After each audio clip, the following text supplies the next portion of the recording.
욥은 친구들의 거듭된 질타에 많은 상처를 받았죠. 자신의 상황을 이해하려 하지 않고 원론적인 진단만 내리고 윽박지르는 친구들 때문에 마음이 무척 아팠습니다.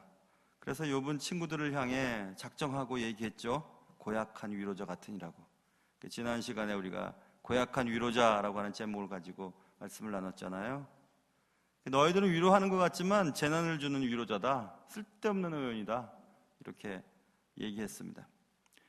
욥이 반박한 내용이 지난주에 이어서 오늘 본문에도 기록되어 있어요. 그래서 오늘 본문은 욥이 화자예요. 말하는 사람이에요. 그리고 듣는 사람, 청자들은 친구들이에요. 그리고 우리가 말의 실수를 많이 하는 여러분과 제가 오늘 말씀을 들어야 될 사람들이에요. 오늘 말씀을 통해서 하나님 우리에게 뭘 말씀하시는지 듣고 변화받는 시간 될 수 있기를 주님의 이름으로 축원합니다. 욥이 이제 얘기합니다. 너희들은 고약한 위로자다 하고 이제 작정을 하고 얘기한 후에 오늘 17장 1절에서 나의 기운이 쇠하였으며 나의 날이 다하였고 무덤이 나를 위하여 준비되었구나. 나 점점 이제 죽어가고 있어, 이겁니다. 나 지금 죽어가고 있어. 그런데도 내 눈이 나를 조롱하는 자들이 나와 함께 있으므로 2절입니다. 내 눈이 그들의 충동함을 항상 보는구나. 그런데 너희들의 조롱은 멈추질 않는구나, 이 뜻입니다. 나는 지금 더 이상 이제 싸울 힘도 없고 나는 점점 죽어가고 있는데도 너희들은 계속해서 나에 대한 조롱을 멈추지 않는구나. 이렇게 한마디로 얘기하면 참 너희들 너무한다, 이겁니다. 참 너무한다, 너희들 참 너무한다. 나 지금 죽어가고 있고 힘도 없는데 너희들은 계속해서 얘기하냐. 무엇이 옳고 뭐가 그런지 그게 이렇게 중요하냐. 그만 좀 해라, 이렇게 얘기합니다. 난 지금 죽어가고 있는데. 근데 여러분과 저도 똑같아요. 지금 죽어가고 있잖아요, 우리가. 지금 죽음을 향해 가고 있는데 뭐가 그렇게 중요한지 영원히 살 것처럼 또 얘기하고 또 얘기하고 정말 너무하는 것 같은 인생을 사는 분이 없습니까?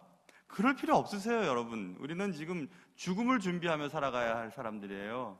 새벽예배 때 제가 말씀드렸지만 좀 정리할 것 정리하고 이제 죽어도 좀 깨끗한 모습으로 삶을 마감해야 할 시간이 가까워오고 있거든요. 얼마나 더 사시려고요? 이제는 살아갈 날들이 살아온 날보다 훨씬 적어요.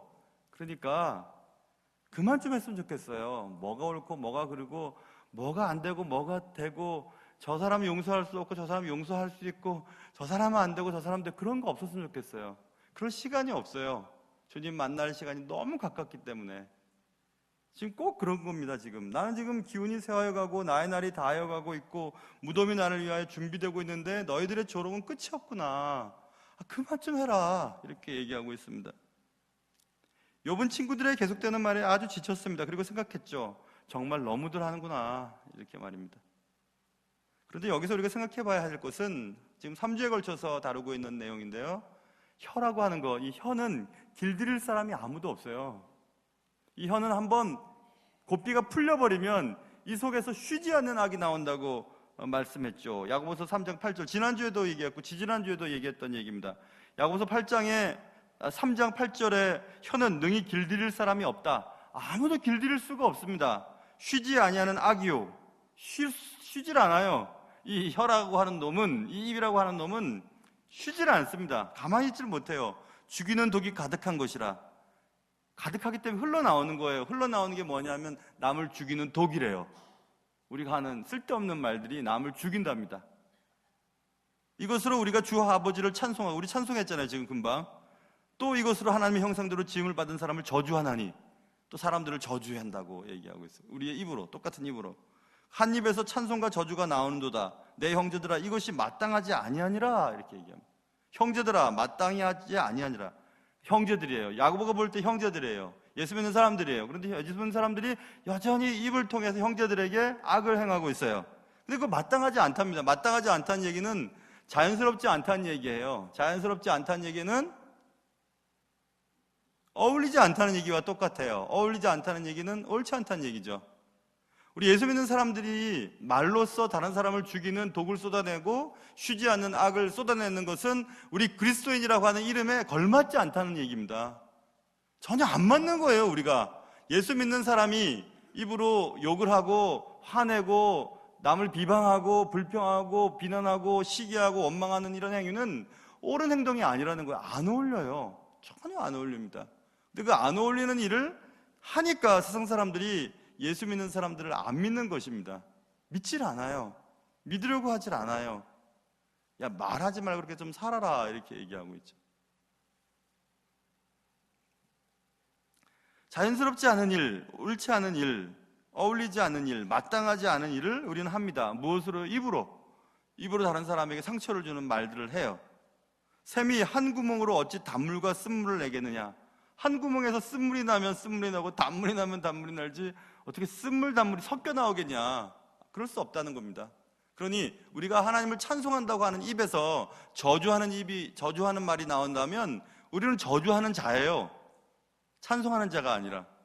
찬송했다 저주했다 찬송해서 저주했다 이럴 수 있는 게 아니라고 얘기하고 있죠. 그런데 이게 얼마나 이게 문제가 됩니까? 그래서 지난주에 말씀드렸죠. 우리가 입을 조심할 수 있는 방법은 말을 적게 해야 돼요. 말을 많이 하는 직업을 가진, 말을 많이 하는 일을 해야 되는 분들은 어쩔 수 없지만 될 수 있으면 말을 적게 해야 되고, 그 사람 없는 데서 그 사람 얘기는 안 하는 게 좋고, 우리 예수 믿는 사람들은 뭘 많이 해야 되냐면 기도를 많이 해야 되고 사랑을 많이 해야 돼요. 말 많이 해서 좋은 거 하나도 없습니다. 예배 전에도 딱 오늘 말씀이 뭔가 딱 찾아놓고 딱 기도 한마디라도 딱 기도하고 딱 말씀 듣는 거 하고 뭐 계속 얘기하다가 막 예배 시간에도 얘기하고 그러면 안 돼요. 말은 적게 할수록 좋습니다.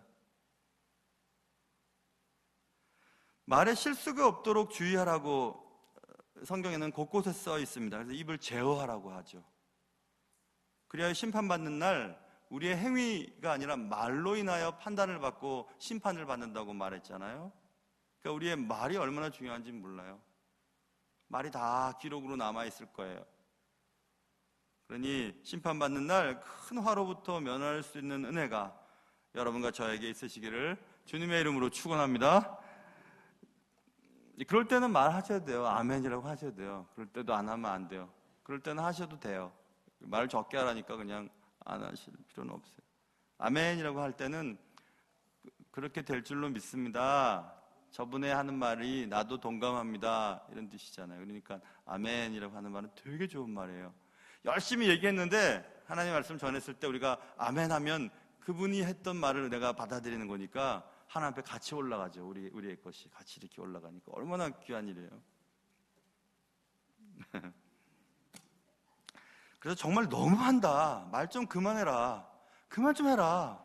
이렇게 이제 욥이 얘기하고 그러면서 너무 힘들었는데 3절에서 청하건대 나에게 담보물을 주소서 나의 손을 잡아줄 자가 누구리까? 외부의 도움이 필요한 거예요. 욥은. 그러면서 4절 보세요. 주께서 그들의 마음을 가리어 깨닫지 못하게 하셨사오니 그들을 높이지 마소서. 여기에 대단한 은혜가 있습니다. 대단한 은혜의 고백이 있어요. 지금 욥은 친구들 때문에 너무 힘이 들었잖아요. 자신의 삶이 너무 엄청나게 비극으로 나아가는 것 때문에 괴로웠잖아요. 그리고 자기는 죽어가고 있고 아무도 내 마음을 이해해주지 아니하고 있고 너무너무 힘든데, 그런데 욥이 깨달은 겁니다. 아, 저들이 저렇게 말하는 것은 주께서 그렇게 하신 것이라고 깨달았어요. 야, 이거 대단한 고백이죠. 대단한 고백입니다. 주께서 하신 것이라고. 주께서 저들의 마음을 가리어 깨닫지 못하게 하셔서 그렇게 하게 하신 거라고 그렇게 말하고 있어요. 주께서 하신 것이라고. 대단한 얘기입니다. 그래서 여러분, 누군가 내게 막 함부로 하고 막 그러잖아요. 그러면 주님이 저 사람을 통해서 내게 말씀하시는 것이 있다고 받아들이면 저 사람이 안 미워요. 밉지가 않아요. 단지 저 사람이 저렇게 사용할 수밖에 없는 사람인 것이 안타까울 뿐이죠. 안타까울 뿐이에요. 왜냐하면 때린 회초리는요, 불쏘시개로 던져버립니다.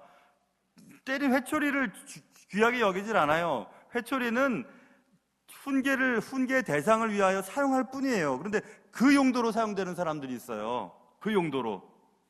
하나님의 사람들을 교정하는 일에 자신이 사용돼요. 그리고 자기는 버림받아요. 그 얼마나 엄청난 바보스러운 일이에요. 그런 사람들이 있다는 겁니다. 그러면 안 되잖아요. 그게 얼마나 바보스러운 일이에요. 그래서 주님 이렇게 예전에 어릴 때 이렇게 저 오이소배기를 좋아하는데요. 오이소배기 이렇게 이거 때 이제 조그만 이렇게 용기에 담겨 있으면 젓가락으로 이렇게 딱 뜯어서 이제 먹으면 어머님이 젓가락 떼지 말라 그러더라고요. 젓가락 떼지 말라고. 그럼 나는 젓가락이 뭐가 더럽다고 젓가락 떼지 말라 했는데 젓가락 때문이 아니잖아요. 침 때문에 그런 거잖아요. 침 때문에. 해갖고 이 침 때문에 침이 이제 그걸 상하게 만들거나 맛없게 만들잖아요. 젓가락이 문제가 아니죠. 젓가락에 있는 침의 문제죠. 그게 원인이 무엇인지 정확하게 모르면 젓가락에다가 우리가 원망을 해요. 주께서 친구들을 통하여 내게 지금 이렇게 하신다고 욥은 믿었어요. 그래야 안심이 돼요. 그래야지 힘이 들지 않아요. 이 모든 일들도 하나님의 허락하에 이루어진다고 하는 사실을 우리가 믿을 때 믿지가 않고 힘들지가 않아요. 하나님이 내게 가르치시고자 하는 것들을 내가 통과하면 이 문제는 금방 사라지겠지라고 금방 믿을 수 있잖아요. 근데 사람에 대해서 화가 나기 시작하면 저 사람 없어졌으면 좋겠다 이렇게 하잖아. 근데 그 사람 없으면 또 똑같은 사람 또 등장해요. 똑같이 나와 또 그 역할을 해요. 그러니까 그렇게 하면 안 되고 저분을 통해서 내게 말씀하시는 것을 내가 빨리 배우고 그것을 통과해야 돼요. 통과해내면 그 문제는 사라져버리죠. 젓가락 문제가 아니라니까요. 그래서 이 욥은 나를 아프게 하는 친구들의 말조차도 하나님의 주권하에서 이루어지고 있음을 고백하는 겁니다. 믿든지 안 믿든지 그는 그렇게 입으로 고백하는 거예요. 주께서 그들의 마음을 가렸기 때문에 이런 일들이 생겼다고 욥이 믿는 거죠. 얼마나 멋있어요. 그런데 이 욥은 욥뿐만이 아니에요. 제가 예전에 그 동원훈련이라고 가서 그 동원부대 표창장을 한번 받은 적이 있었어요. 그 뭐 때문에 그러냐면은 동원훈련이라고 있어요. 군대 제대하고 이렇게 몇 년 동안 받는 게 동원훈련. 은행 다닐 때였어요. 근데 이게 다 피곤하고 그러잖아요. 그런데 수요일 날 그때 5박 6일이었나 그래도 그때 길었어요. 근데 수요일 날이 걸쳤는데 종교 활동을 할 사람 있으면 손을 들으라고 이렇게 얘기를 했는데 당연히 예수 믿는 사람이니까 수요 예배를 가고 싶잖아요. 그래서 제가 종교 활동을 해야 되는데 그래서 제가 이제 손을 들고 이제 그 예배 드릴 사람들을 모으기 시작했어요. 동원훈련에 온 사람들 중에서 다 모아가지고 이제 부대에 있는 교회에 가서 예배를 이렇게 드렸었어요.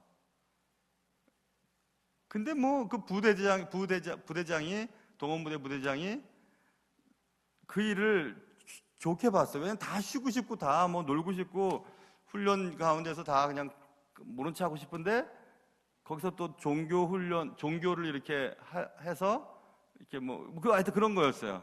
근데 그때 말씀이 뭐였냐면은 요나의 기도의 말씀이었거든요. 그때 큐티를 하는데 요나서 2장 말씀이었어요.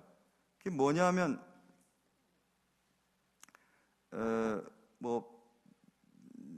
내용은 이런 겁니다. 2장에 내 영혼이 내 속에서 피곤할 때 내가 여호와를 생각하고 이런 내용이었는데 그런 내용을 가지고 내가 아무리 피곤해도 주께 예배하고 주님을 찾는 일들이 얼마나 귀하다고 하는 그런 걸 받고 이제 그런 일을 했던 기억이 나거든요. 근데 그 요나서 2장에 그런 말이 있어요.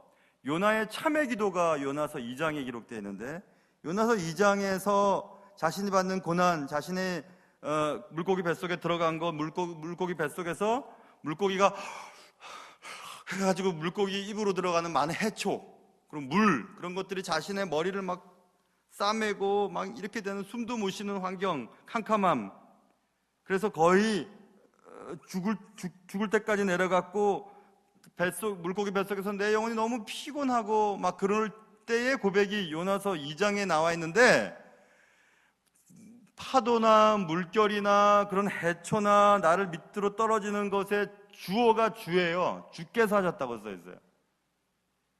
자기를 물에 던진 건 사공들이 던졌죠. 왜 주께서 던졌어요?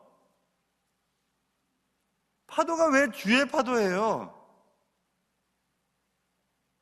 그런 내용이 요나서 2장 이따 읽어보세요. 그러면 요나도 자신이 당하고 있는 모든 이런 어려움이 주께서 하신 것이라고 고백을 하거든요. 그랬더니 하나님이 기뻐하셨어요. 그래서 물고기에게 말씀하셔서 요나를 육지에 토하라 하고 요나가 살아나는 장면이 나오죠. 여러분, 우리가 죽을 것 같은 어려운 환경이 있을 때도 주께서 하신 일입니다. 주께서 저 사람을 통해서 내게 하신 일입니다. 주님의 하신 일입니다. 이렇게 계속해서 고백하면 주님이 그것을 기뻐하세요. 여러분 마음속에 미운 사람 이제는 없으시죠? 제가 하도 얘기를 하니까 미운 사람 이제 없으시죠? 그렇죠? 미운 사람 있으면 용서가 아니라 주님을 바라보셔야 돼요. 주님을. 여러분, 세상에 완전한 사람 없습니다. 다 똑같습니다. 다 똑같아요. 나는 잘할 것 같아도 나도 역시 누군가에게 그런 일을 하고 있는 사람이 틀림없어요. 여러분, 시어머니 되기 전에는 집사람도 시어머니 좋은 시어머니라고 하지만 또 불편한 것들이 있었잖아요. 그러나 본인 시어머니가 되니까 우리 시어머님이 참 좋은 시어머님이었다고 고백을 해요. 제가 늘 말하지만 저는 그런 줄 알았었는데 미리부터 그 일을 겪어봐야 알잖아요. 그렇죠? 아, 그만하기도 힘들구나.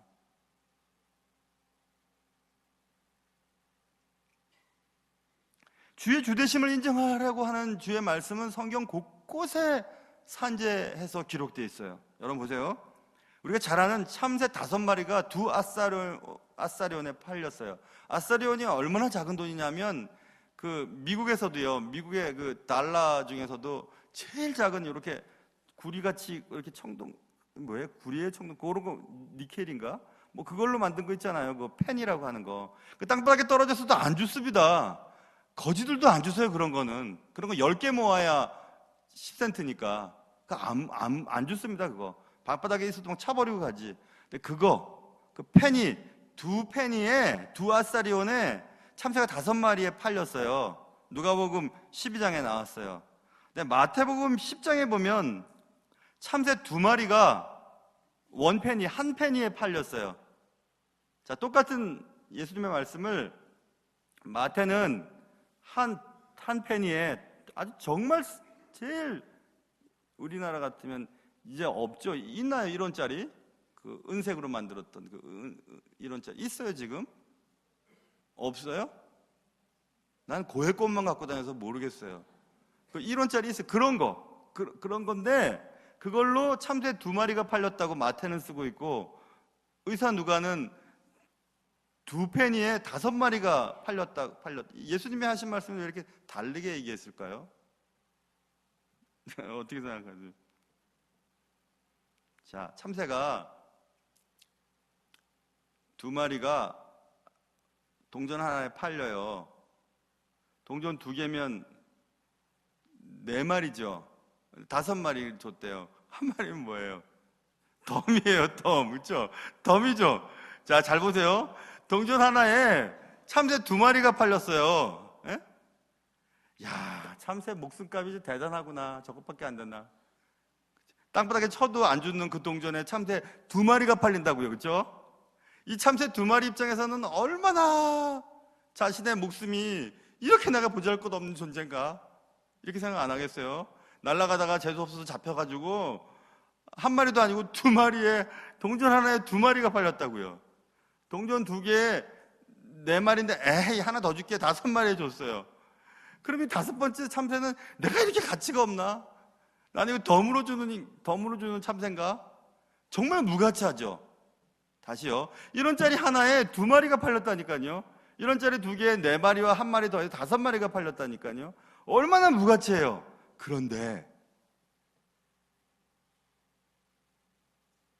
그러나 하나님 앞에서 그 하나도 잊어버린 바 되지 아니하는도다. 너희에게는 심지어 머리털까지도 다 세신 바 되었나니 두려워하지 말라. 너희는 많은 참새보다 더 귀하니라. 아멘. 그렇게 무가치하게 여겨지는 그 참새도 하나님이 허락하시지 아니하면 땅에 떨어지지 않고 잡히지도 않을 거고, 그리고 2마리, 아이고 이런 애 2마리, 이번에 4마리에 5마리, 아이고 참 아무도 거들떠 보지 않지만 하나님은 그거 다 세시고 심지어는 우리의 머리털까지도 세신대요. 그러니까 걱정할 게 없잖아요. 난 이 말씀 듣고요, 지금은 신앙이 그래도 작년보다는 좀 나은 것 같은데 아주 형편이 없지만은 한참 머리가 빠지기 시작할 때 머리에 손을 얹고 하나님 이 귀한 머리털을 빠지지 않게 해주세요. 아무리 기도해도 하나님이 그건 안 들어주시대요. 하나님이 야 네가 머리가 있고 없고 복음 전하는데 아무 상관없다. 저기 여의도에 어떤 목사님 봐라. 걱정 안 해도 된다. 이렇게 말씀하시는 것 같았어요. 아주 오래전에 40대 중반 30중반 우리 교회 왔을 때부터네요. 그렇죠? 우리 교회 왔을 때부터 내가 스트레스를 많이 받았나 봐요. 머리가 막 빠지기 시작했어요. 다시 돌릴 수는 없지만 그 하나님께 기도했죠. 하나님 머리털 새 신바된다 그러는데 오늘 몇 개 빠졌나요? 되게 많이 빠진 것 같은데. 그래도 저는 그거 믿어요. 하나님께서 머리털을 새 신바 될 만큼 우리의 존재를 귀하게 여기신다는 거 믿습니다. 믿으니까 걱정할 필요 없어요. 야, 내가 이렇게 넘어졌지? 왜 다리가 부러졌지? 머리가 깨졌지? 허리가 다쳤지? 왜 교통사고를 당했지? 하나님이 허락하시지 않으면 안 생기는 일들이에요. 그 왜 생겼을까요? 하나님의 말씀을 들어야 돼요. 그때 하나님의 메시지를 들어야 돼요. 안 듣고 왜 나를 쳤어? 왜 거기에 돌을 넣어갖고 날 넘어지겠어? 이러면 해결이 안 된다니까요. 누가 넘어지라나요? 거기 돌구에 걸려 넘어지라나요? 다른 사람은 안 넘어지 왜 내가 넘어졌지? 하나님 말씀이 있으세요. 왜 다리가 부러졌지? 왜 머리가 깨졌지? 하나님 말씀이 있으시다니까요. 그거를 들어야 돼요. 듣고 변해야 돼요. 안 변하면 또 부러집니다. 또 깨지고요. 또 다치고 또 문제 생겨요. 아닐걸요 하는 분들 한번 해보세요. 금방 그런 일이 벌어져요. 저 경험은 그래요. 그러니 주의 주되심을 인정하는 것은 굉장히 중요한 일입니다. 굉장히 중요한 일이에요. 어떤 일이 여러분 삶에 지금 벌어졌는지 모르지만 그 벌어지는 일 가운데서 주님, 내게 하시는 말씀이 무엇이 있으십니까? 내가 무엇을 조정해야 할까요? 어떻게 할까요? 하고 여쭤보세요. 그럼 하나님이 말씀하세요. 그리고 좀 더 나아가야 해요. 좀 더. 아니, 얼마나 주님이 너희들의 삶에 관심이 많은지 얼마나 많이 말씀하셔서 시편 121편에 이스라엘을 지키시는 자는 이는 졸지도 아니하시고 주무시지도 아니하시리로다. 역대상 29장 제가 제일 좋아하는 말씀, 여호와의 위대하심과 권능과 영광과 승리와 위엄이 다 주께 속하였사오니 천지에 있는 것이 다 주의 것이로소이다. 여호와여 주권도 주께 속하였사오니 주는 높으사 만물의 머리이심이니이다. 부와 귀와 존귀와 권세가 주께로 말미암고 만물의 주저가 되사 손에 권세와 능력이 있사오니 모든 사람을 크게 하심과 강하게 하심이 주의 손에 있습니다. 이렇게 고백하는 거죠. 다윗이 그랬어요. 얼마나 멋져요, 여러분. 돈, 건강, 높아지는 것, 예를 들면 사업, 아이들, 문제, 모든 것들이 다 주의 손에 있으니까 주님만 붙잡아야 될 텐데 괜히 엄한 것을 찾아서 헤매다 보니까 해결이 안 되는 거예요. 해결이 안 됩니다. 욥도 그것을 알죠?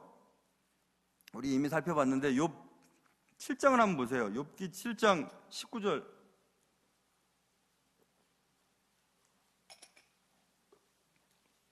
이미 공부했는데 잊어버리셨을 것 같아서. 욥기 7장 19절 찾으셨어요? 욥기 7장 19절 같이 읽어봐요. 시작. 주께서 내게서 눈을 돌이키지 아니하시며 내가 침을 삼킬 동안도 나를 놓지 아니하시기를 어느 때까지 하시리까? 욥은 알았어요. 욥은 알고 있어요. 이런 상황 가운데서도 주께서 나와 함께 하시고 나를 지켜보고 계시다는 사실을 욥은 계속해서 고백하고 있습니다. 침을 이렇게 긁고 삼킬 동안도 내버려 두시지 않으신대요. 그만큼 하나님 우리에게 관심이 많으세요. 그러니까 좋죠. 좋지만 또 반대로 겁도 나요. 야, 하나님이 내가 하는 일을 모든 것을 지켜보고 계실 텐데 모든 것을 아실 텐데 온 세상의 모든 일에 CC 카메라가 달려 있다면 우리가 제대로 잠을 자겠어요? 심지어는 내 마음속에 있는 것을 살펴볼 수 있는 CC 카메라가 있다면 내가 지금 무슨 생각을 하는지, 권사님 하고 인사하면서도 권사님 이렇게 하면서 속으로 권사님, 그런 얘기하면 안 되나? 지금 예를 들려고 하는 거예요. 권사님 뭐라고 해야 되나?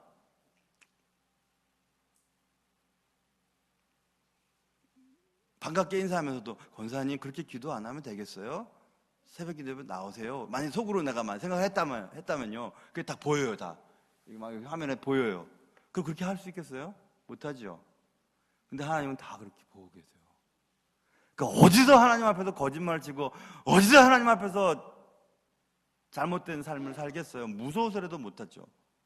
우리는 하나님께서 나를 지켜주신다는 것, 하나님은 침샘킬 동안도, 그리고 주무시지도 않고 졸지도 아니하시고 예루살렘이 산을 두른 것 같이 우리를 두른다고 하는 그런 말씀을 보면서 기분 좋아라 할 게 아니라 하나님의 그 불꽃 같은 눈으로 우리를 지켜보신다는 사실 때문이라도 거짓말하면 안 돼요. 거짓말하면.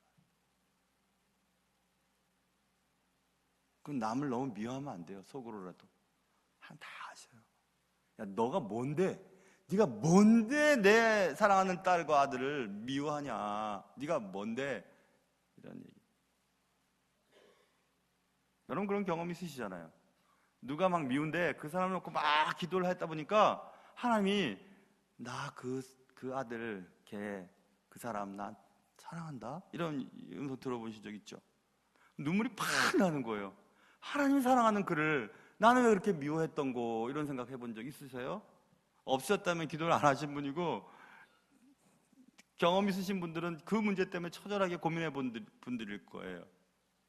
하나님 저 사람 사랑한다는데, 저 사람 좋아한다는데, 그도 나처럼 그를 위해 내 피를 흘렸다고 주님 말씀하시는데 내가 뭐라고 그 사람을 뭐라고 할 수 있겠어요?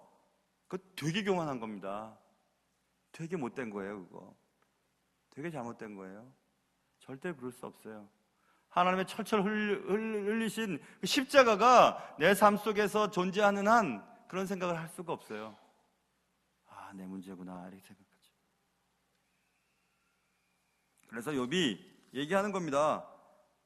정말 너무들 한다 니들 그렇게 하지만 그러나 그들이 그렇게 하는 것도 역시 주께서 허락하셨기 때문에 아니겠습니까? 이렇게 얘기하는 거예요. 근데 또 그렇게 얘기해놓고 욥이 또 화가 났어요. 화가 나가지고 우리랑 똑같죠. 5절 보세요.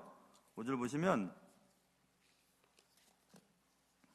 보상을 얻으려고 친구를 비난하는 자는 그의 자손들의 눈이 멀게 되리라. 이야, 기가 막힌 또 저주를 쏟아냈네요. 자 보세요. 비난이라는 단어를 먼저 보세요. 눈으로. 비난하는 자는, 비난하는 건 나쁜 거죠. 다른 사람을 비난하는 건 나쁘죠. 그렇죠? 근데 비난하는 목적이 뭐예요? 보상을 얻으려고, 보상 때문에 비난해요. 그것도 나쁘죠. 그런데 누구를요? 친구를. 그러니까 엄청 나쁜 거예요. 보상을 얻으려고 친구를 비난하는 자, 정말 나쁜 거죠. 그런 자는 주님 벌을 주십시오. 근데 그 벌이 무슨 벌이냐 하면 자녀를 치는 복이에요. 자녀가 어떻게 된다고요? 눈이 안 보이는 복이에요.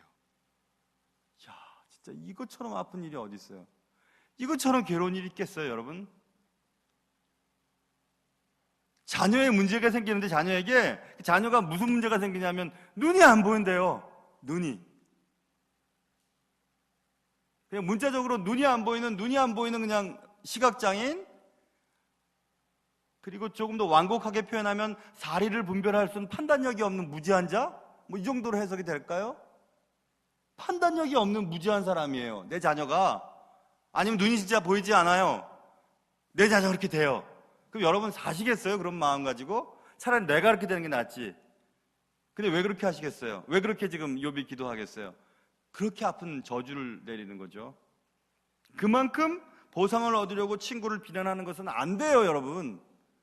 그 보상은 무슨 보상일까요? 내가 잘 되려고 친구를 무시하고, 친구의 허점을 공격하고, 친구는 우리 다 포함됩니다. 우리 예수 믿는 한 공동체에서 살아가고 있는 우리 모두가 다 친구잖아요. 형제라고까지 얘기를 하는데 친구 정도의 예의만 지켜도 좋겠어요. 교회 내에서 형제라고 자매라고 얘기하면서 형제 자매는커녕요 원수도 이렇게는 안 할 겁니다. 원수도 이렇게는 안 해요. 하나님의 피를 나눠 받은 사람들끼리 뭐 그렇게 멱살잡이를 하고 소리를 지를 일이 있겠어요? 그런 일은 없겠죠, 그죠?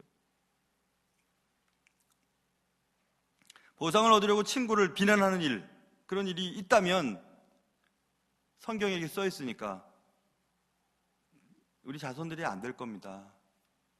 그거는 저주라고 하는 차원을 떠나서 하나님의 보편적인 섭리, 하나님의 섭리 속에서 진행되어지는 거예요. 보상을 받으려고 친구를 계속 저주하는 부모를 둔 자녀가 잘 될 것이라고 기대한다는 것은 그거는 어리석거나 순진한 사람들이죠.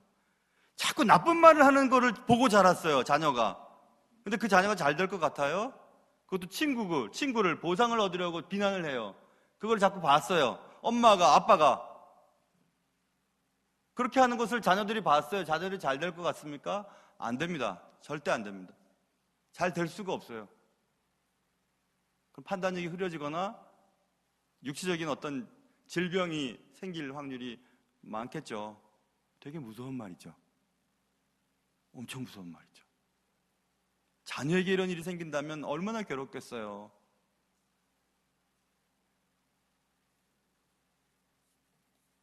요즘에 우리 교회에 쌍둥이 낳은 강도사가 한 명 있어요. 키 큰. 이름은 잘 모르실 거예요, 여러분.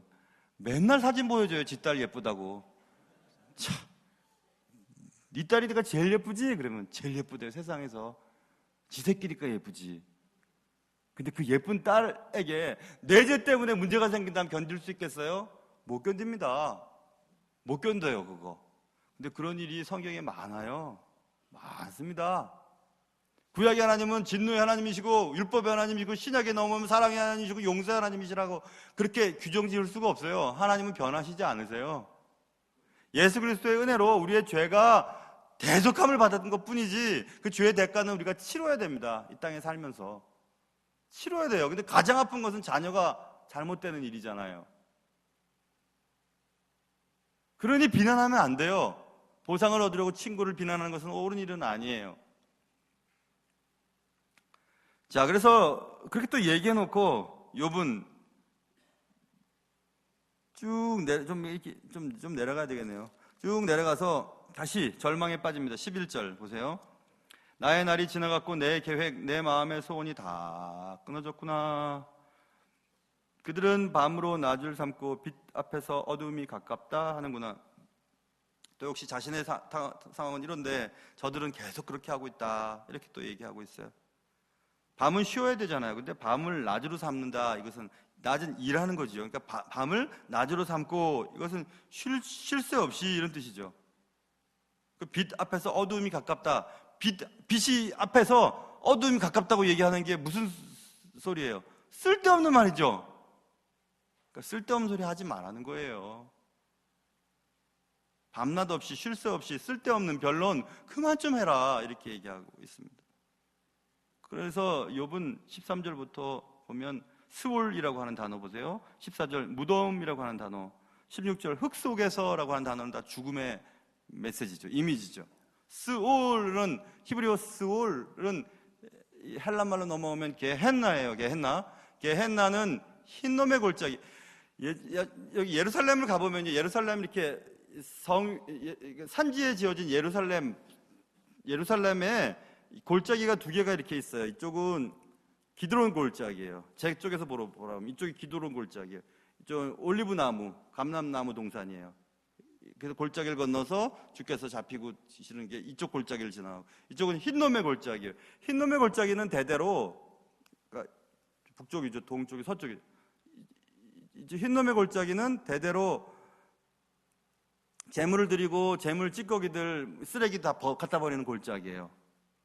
그래서 몰래 구상 섬길 때는 자신의 아들을 제물로 바치고 그 시신을 갖다 버리고 막 냄새나고 구더기 나니까 막 쥐들이 오고 막 벌레들 막 있으니까 불을 한 번씩 태워요. 그러니까 불이 막 타면서 썩은 내가 막 나고 막 온갖 것들이 다 타요. 그걸 보면서 지옥을 연상한 거예요. 그래서 게헨나애가 지옥이야. 지옥. 흰놈의 골짜기의 어원. 흰놈, 게헨나. 그러니까 결국 이 스올이라고 하는 것은 구약의 우주적인 개념은 구약 사람들이 고대 이스라엘 사람들의 우주적인 개념은 하늘, 땅과 땅밑 이렇게 삼중 구조로 이해를 했어요. 온 세상을 이해하는 거. 그러니까 스올은 그냥 일반적으로 죽은 자들이 거하는 거처 정도로 생각했어요. 아직까지는 지옥 개념이 아니에요. 여기는 그러니까 욥이 나 지옥 가고 싶다 이 말이 아니에요. 나는 빨리 죽고 싶다 이 얘기예요. 그래서 14절에 무덤이라는 말이, 무덤은 너는 내 아버지라. 구더기에게, 무덤은 시신 뒤에, 죽음 뒤에 시신에게 나온 구더기잖아요. 구더기에게 너는 내 어머니라, 내 자매라 한다.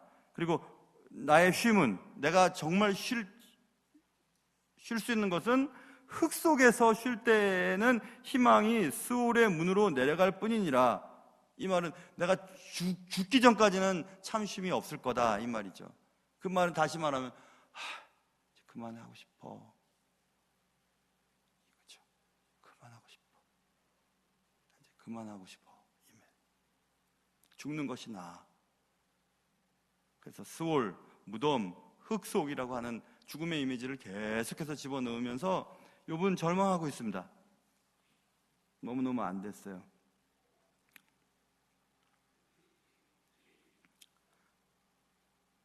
여기 그 하늘공원, 그리고 예전에 그 상암교회 자리 쪽에 막 이럴 때 막 쓰레기 냄새가 엄청 났잖아요, 그죠? 지금은 막 이쪽에 땅값이 엄청 비싸졌다 그러더라고요. 하늘공원 또 얼마나 좋아요. 지금 흰놈의 골짜기가 그렇게 돼 있어요. 예루살렘이 있고 이쪽에 흰놈의 골짜기 쪽으로 쫙 집들이 잘 지어져 있습니다. 지금은 그냥 저희 같아요. 쓰레기 매립지에서 하늘공원이나 상암동 이렇게 발전한 것처럼 잘 지어져 있습니다.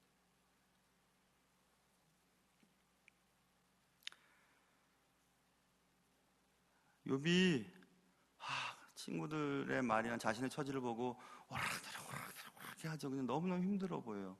꼭 우리 같아요. 꼭 우리 같아요. 저주도 했다가 하나님의 주권을 인정도 했다가 또 막 실망도 했다가 낙심도 했다가 막 죽고 싶어 하기도 하고 막 이러죠. 나 충분히 이해돼요. 여러분도 이해되시죠? 삶이 이런 거예요, 그죠? 그런데 나중에 또 결론 부분에서 말씀드리겠지만 그래도 여러분 죽으시면 안 돼요. 스스로 죽으시면 안 돼요. 그러면 정말 지옥 가요. 정말 죽고 싶으면 하나님 죽여주세요 그러실 수는 있지만 스스로 죽으면 안 됩니다. 그러면 정말 견딜 수 없는 이 상황이 견딜 수 없어서 그 상황을 도피하려고 하는 그 행동이 영원히 그 상황 속에서 지속돼야 되기 때문에 그러면 안 돼요. 어찌 이 하나님을 섬기는 나라가 자살률이 최고의 나라가 됐을까요? 지금 2위라고 하더라고요. 어떤 나라가 나타나가지고 참 큰일이죠, 그렇죠? 왜 이렇게 됐을까요? 왜 그렇게 됐을까요? 안타깝습니다. 죽고 싶은 마음 왜 없겠어요? 있죠. 그렇지만 죽어서는 안 됩니다. 스스로. 욥은 방향을 잃어버린 것 같아요. 그래서 욥이 이 17장 전체를 제목을 단다면 하나님 나 방향을 잃어버렸습니다. 그래서 제가 제목을 하나님 방향을 잃었습니다 이렇게 제목을 달았어요. 제가 읽어보니까 그런 것 같았어요. 뭐 이리 갔다 저리 갔다 방향을 잘 못 잡아요. 욥도 막 힘든 거예요. 방향을 잃은 이유가 뭐죠? 자신을 보고 친구를 보면 방향을 잃어버려요. 변하는 것에 기준을 두면 방향을 잃습니다. 그러나 변치 않는 것에 시선을 두면 방향을 잃어버리지 않죠.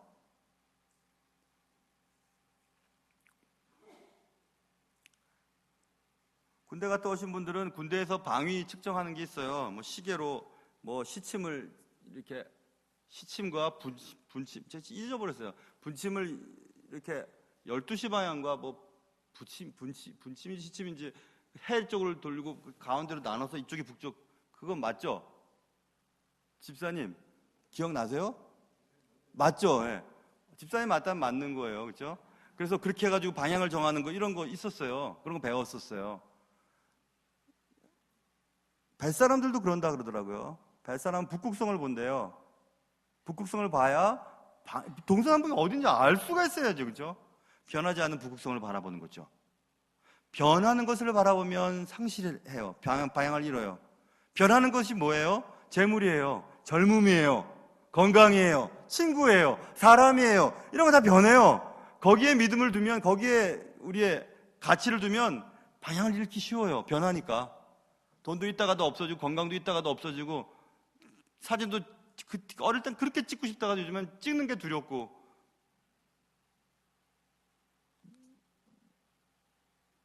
몸무게 재려고 체중계에 올라가면 막 밟아버리고 싶고, 막 체중계를, 그쵸? 왜 이게 고장났어? 하고 자꾸 밟아버리고 싶고. 변하는 것들이죠. 변하는 것에 목숨을 들면 방향을 잃어요. 그러나 변치 않는 분, 예수 그리스도. 예수 그리스도께 우리의 시선을 두면 방향을 잃어버릴 염려가 없어요. 그래서 성경에 써 있어요. 믿음의 주, 또 온전케 하시는 이인 예수를 바라보자. 방향을 잃으셨습니까? 다시 시선을 예수께 둘 수 있기를 바랍니다. 기도하겠습니다.